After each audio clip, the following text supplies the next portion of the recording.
大家好，相信好多新同學同我一樣，體會到 U Life 入邊讀書、住 hall、參加活動、拍拖，每樣都要錢。所以入到大學，知道有乜嘢財政資源可以幫助到自己係非常重要嘅。接住落嚟，我同 Cedars 嘅同事會解答一下 Hong Kong U 同學對於 financial resources 財政資源嘅問題。我哋一齊嚟睇睇啦。首先想問下有關 tuition fee 學費方面嘅支援。唔係每個人都有屋企人可以幫手交學費，而自己又未必賺到咁多錢，會有啲咩建議呢？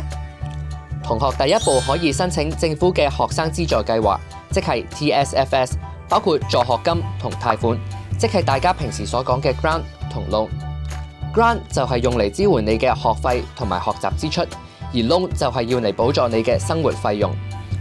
當同學申請 TSFS，政府就會自動計算同學可獲得嘅 grant 同 loan 嘅資助額，唔使分開申請㗎。不過同學要注意，申請之前一定要清楚了解屋企人嘅入息同資產係唔係合乎資格，預計一下自己最多可以攞到幾多資助。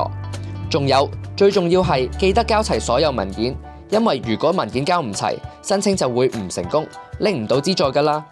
不過如果同學真係申請唔到 TSFS 嘅話，都可以申請免入息審查貸款 NLSFT， 門檻就會低一啲，只要你係全職學生就可以申請到，唔使審查，最高可以借到嗰個學年應繳嘅學費。最重要嘅係畢業之後可以低息還款，積急冇咁大壓力啊！咁如果政府嘅 grant 同 loan 都唔夠用，大學又有咩其他資助呢？大學亦會提供唔同嘅獎學金、助學金同免息貸款俾同學申請。例如，同學如果喺住宿、交通、課外活動同海外學習方面有需要，記得9月份嗰陣留意我哋嘅 main exercise， 因為大部分嘅資助都會喺當時派發。係啊，當年 Year 1我就申請咗 Hong Kong U Fresh 3000，呢個計劃專為有經濟困難嘅新生而設，即係入學前正領取綜援。如果大家急住要用錢，而 grant 或者 loan 又未批出嘅話，呢個計劃就最適合你哋啦。大家記得要留意學期初嘅截止報名日期。不過如果錯過咗申請期限 ，Cedars 仍然會有其他嘅資助，全年都接受申請。詳情記得上 Cedars 嘅網站睇睇啦。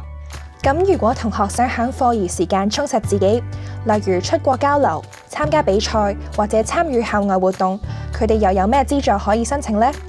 大學為咗鼓勵同學多元發展同拓闊眼界，有唔同嘅資助計劃去鼓勵同學參加課外活動或者自己籌辦活動，例如第一代大學生助學金 （First in the Family Education Fund）。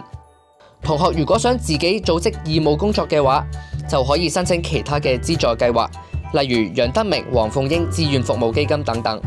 總之，無論係舉辦定係參加活動之前，同學都可以上去 Cedars 嘅網站揾一揾有冇適合自己嘅資助。